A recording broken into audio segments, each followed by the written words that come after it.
Consultório CBN, com Henrique Bonaldi.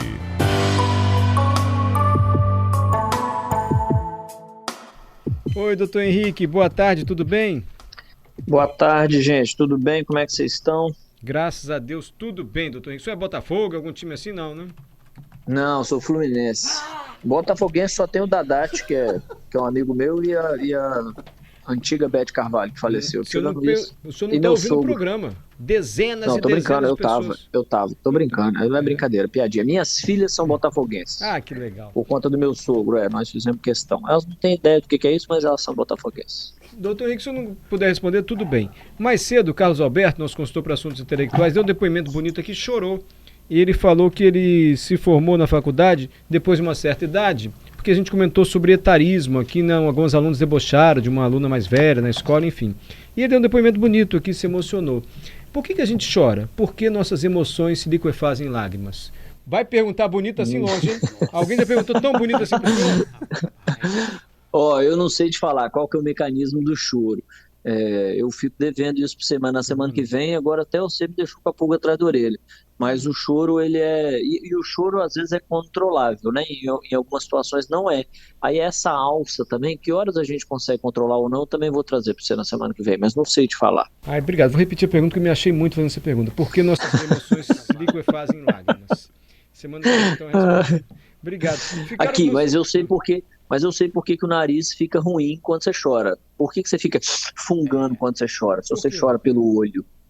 Por quê? Porque existe um canalzinho que drena todo o líquido produzido no olho, que é o que deixa seu olho sem ficar irritado, né? Seu olho não é seco, porque continuamente tem uma produção de líquido ali. E esse líquido, o excesso desse líquido, ele não cai em lágrimas, porque tem um canalzinho que sai do olho e leva até o nariz. Como é muito pouca produção, só o fato de você respirar pelo nariz já drena aquilo para dentro ou até seca aquilo e você nunca percebe. Só que quando você chora, aquilo vai em demasia, né? Você produz mais do que deve, tanto que cai para fora do olho. Então, o fluxo pelo canalzinho, ele aumenta muito. E aí cai dentro do nariz e o nariz fica literalmente repleto de lágrimas. Perfeito. O senhor lembra que chegaram muitas perguntas da semana passada e a gente não respondeu. Posso tentar dar voz aos ouvintes Bora. aqui? E quem quiser mandar pergunta agora para o médico Henrique Bonaldi, só mandar no nosso WhatsApp. Diga, Patrícia. 992-994297. Doutor Henrique, quando ele não sabe, ele traz na semana que vem, igual essa história do choro. Eu lembro que a gente falou de dor no corpo e o Hernandes mandou semana passada. Tratamento de choque é melhor que fisioterapia? Tratamento de choque? Não. Geralmente não. Isso que ele está falando é um negócio chamado TENS, que é uma eletroestimulação que imita a calça que fica arrastando na perna até uma hora que a gente esquece ela, né? Então quem está nos escutando aí, está de cueca ou está de calcinha, não está sentindo a costura do cueca e da calcinha. O que acontece? Seu corpo admite, num determinado momento, que aquela pressão, aquele tipo de tecido, aquele contato, ele não é importante mais para ficar avisando o seu cérebro que ele está ali. Ele acostuma com aquilo. A ideia daquela estimulação elétrica na fisioterapia é exatamente essa. É você fazer com que a estimulação tátil fique tão grande, tão grande, tão grande, que o corpo se acostume com ela e não mais com a dor. Por quê? A fibra que leva a dor, o fio elétrico que leva a dor, ele é menos eficiente do que o fio elétrico que leva a sensação de tato, a sensação de contato com a sua pele. Então o cara desenvolveu um aparelho que estimula a fibra do contato para ganhar essa corrida até o cérebro contra a fibra da dor. Consequentemente, reduz a quantidade de dor do cara. Então ela é uma ótima para algumas coisas. E a estimulação elétrica, mesma coisa. Ela é ótima, a estimulação elétrica muscular, né? Aquela que faz contraçãozinha de abdômen. Vocês vão lembrar aí, há 20 anos atrás, virou uma febre a venda daqueles negócios para fazer abdominal. Prometiam um abdômen tanquinho em 3 minutos e 42, sem você fazer esforço nenhum. Aquilo com o tempo foi caindo por terra. A contração, ela é bem melhor do que essa atividade de estimulação. Então a fisioterapia ela é um contexto maior.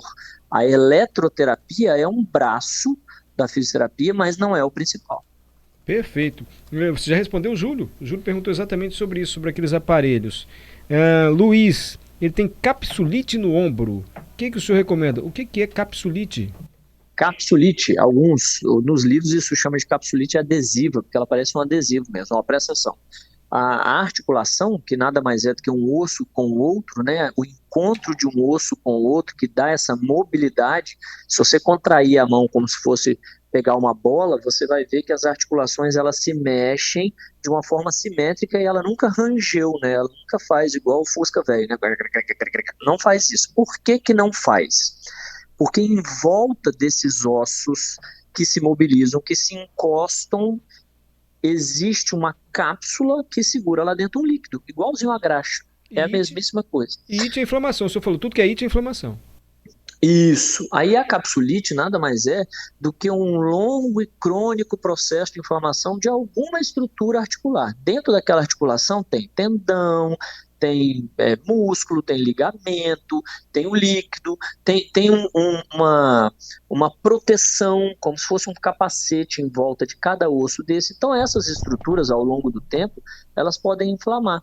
E a cápsula que fica em volta, segurando a graxa lá dentro para que não tenha um ranger da articulação, essa cápsula pode inflamar. E essa cápsula inflamando, ela vai ficando rígida.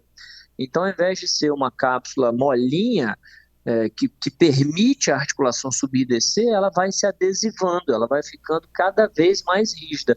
Aí dá uma dor tremenda, a fisioterapia desse trem é muito dolorosa, é difícil você tratar isso. Então, o tratamento básico disso é um bom ortopedista e um bom fisioterapeuta. Sem isso, Mário, é uma doença progressiva, porque quanto mais a capsulite dói, quanto mais adesiva ela vai ficando, menos você mexe o braço. E quanto menos você mexe o braço, mais ela vai ficando dessa forma. Então tem que tratar para tentar quebrar esse ciclo. E fisioterapia resolve, hein, gente? Disse o médico. O Alex, doutor, operação da vesícula é aquele mito ainda? Que mito? Você sabe que mito que porque assim, ó, Ah. deve ser que antigamente tinha que rasgar a barriga para tirar a vesícula. Hoje em dia é feito com 3, 4 pontinhos. O que são os 3, 4 pontinhos? O sujeito entra com um catéter dentro de um ponto de 1 centímetro, vai lá dentro da barriga, estufa ela de ar para separar as estruturas, enche ela de ar mesmo. Olha. Depois que ele enche de ar, ele entra com uma câmera para enxergar tudo que está acontecendo lá dentro, e finalmente entra com mais 2, que é a mão dele lá dentro. São 2 aparelhinhos, todos com 1 centímetro de diâmetro. E aí ele opera o sujeito, puxa a alça, arranca, tira, fecha, costura, põe a gazezinha para parar de sangrar, tira a gazezinha, ele faz isso tudo através desses buraquinhos. Então hoje é o que eles chamam de videolaparoscopia. O que é isso? É uma visualização da barriga através de vídeo, e não mais a céu aberto. Então é um mito hoje em dia? Não, é uma cirurgia bem mais sossegada do que antes. Mas nem todas dá para fazer por esses 3, 4 caninhos. Geralmente dá, mas se complicar, se alguma coisa acontecer, o cara tem que abrir. Por isso que lá na residência de cirurgia, quando o cara está aprendendo cirurgia, ele não aprende só com o caninho, ele vai aprender igual era na década de 50, para depois aprender nos caninhos. Porque se por um acaso alguma coisa acontecer, é a velha medicina que resolve ainda. Doutor, a maior vantagem de você não abrir assim o paciente é para não ter infecção, imagino.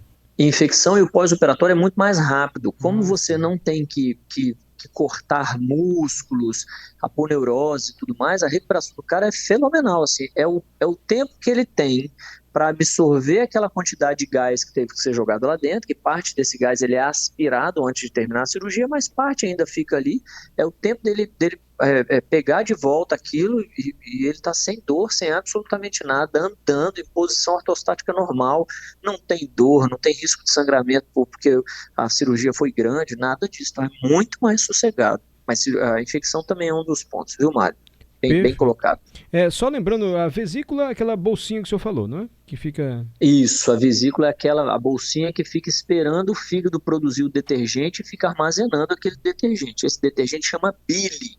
E aí, quando você come alguma coisa mais gordurenta do que deve, essa bolsinha precisa expelir esse detergente, né? Você precisa tanto desse detergente que não dá para esperar o fígado produzir.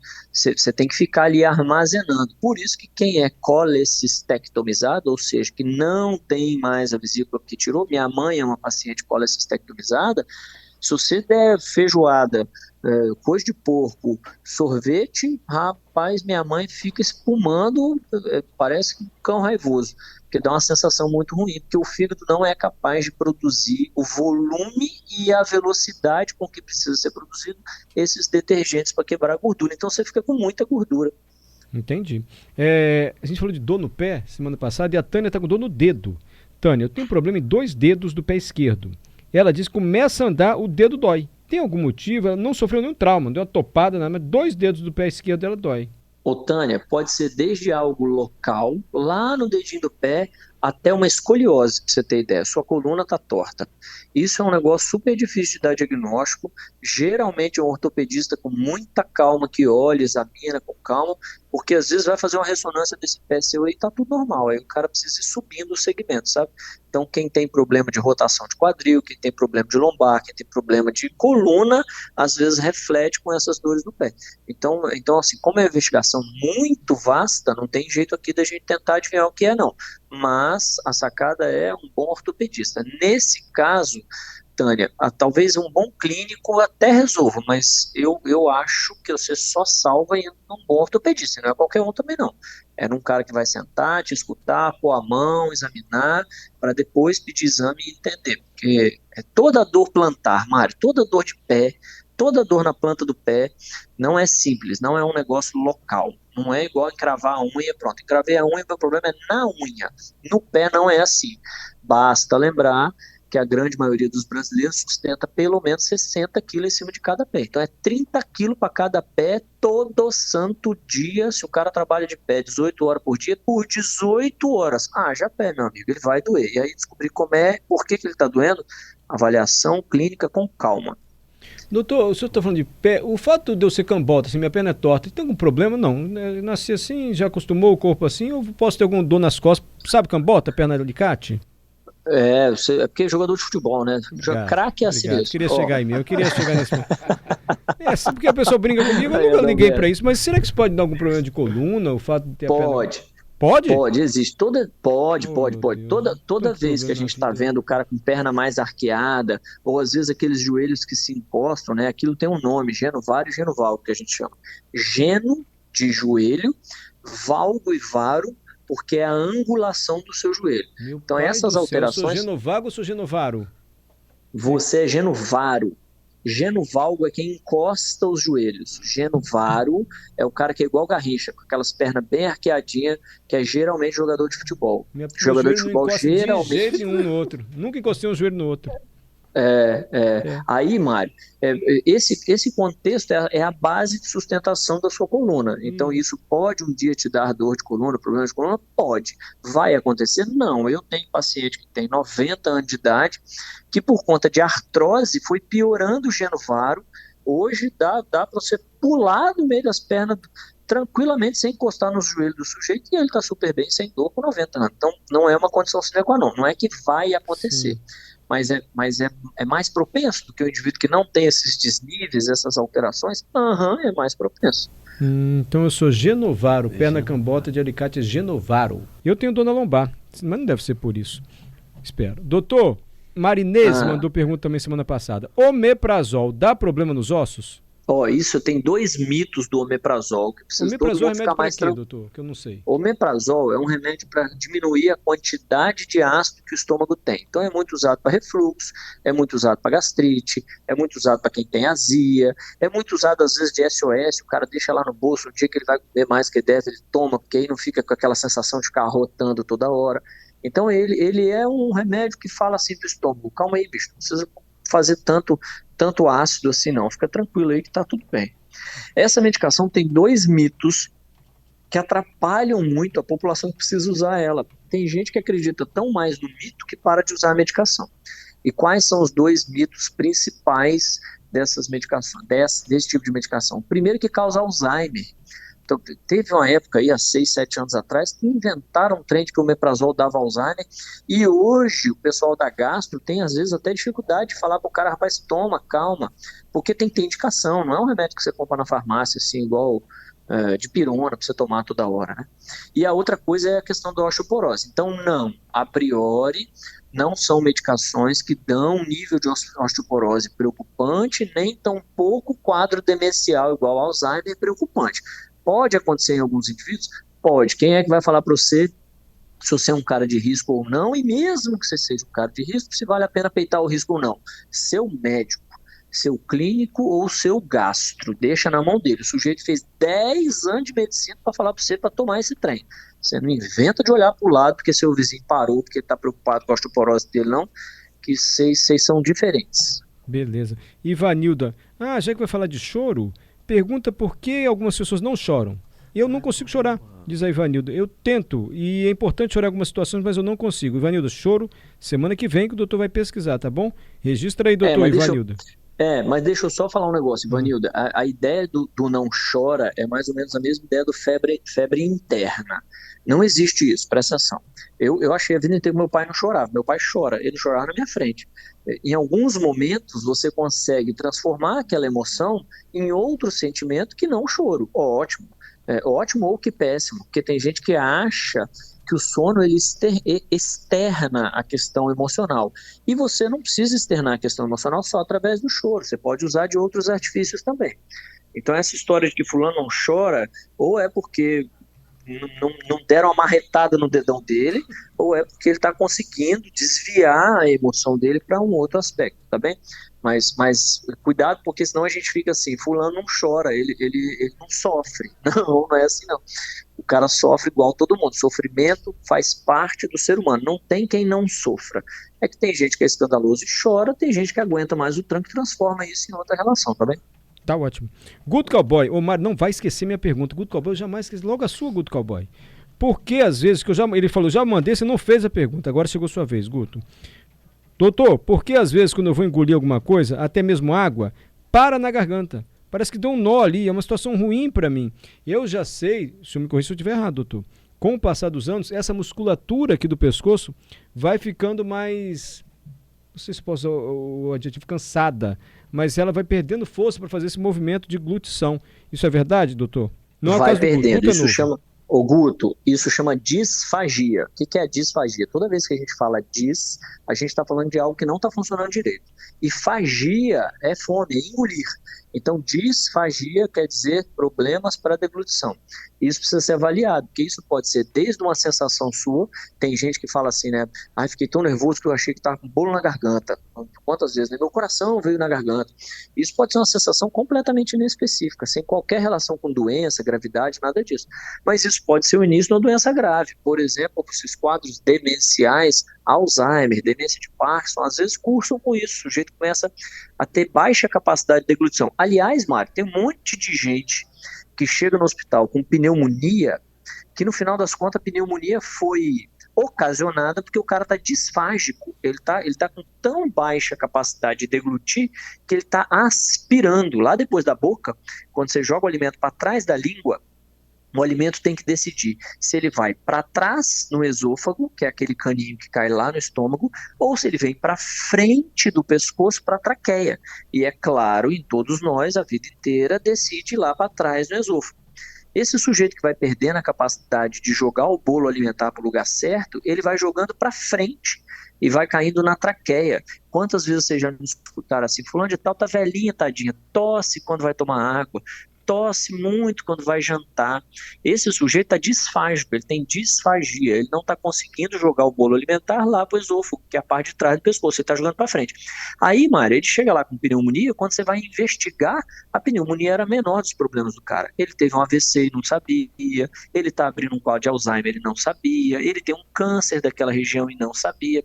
Então, volta e meia a gente dá diagnóstico. O sujeito que chega com um problema de pulmão, que é a pneumonia, quando a gente vai ver a origem de tudo, não era o pulmão. Então isso é comum. Então tá com disfagia, tá com essa sensação, médico, ele é que vai falar para você. Se ele falar para você assim, fica tranquilo, porque isso você tá só pilhado aí, você só tá preocupado, ótimo, volta para casa e fica com essa sensação de bolo da garganta, não vai morrer por causa disso. Mas se for algo grave, esse cara precisa dar o diagnóstico, certo? Quanto antes der o diagnóstico, mais fácil de tratar. O Guto vai aonde? No otorrino? Isso, ou otorrino é um bom clínico, Tá, Guto? tanto faz. E provavelmente, Guto, vão pedir para uma avaliação da fonoaudiologia. O pessoal que faz fono, eles fazem um monte de especialização, tem um monte de mecanismo, instrumento, material, equipamento, para o cara falar para você aonde que é a disfagia. Olha que legal. O cara consegue dizer para você qual a fase da deglutição é que tem problema. E aí tem 235 fases, aí o cara acha lá, ó, tá Legal. aqui, por causa de tal músculo. É bonito a avaliação deles. Doutor Henrique Choro, semana que vem, guarda a pergunta da Lilian também, que ela quer saber o que é Fechou. túnel do carpo, como é que trata túnel Sim, do senhor, carpo, mole para semana que vem. nós.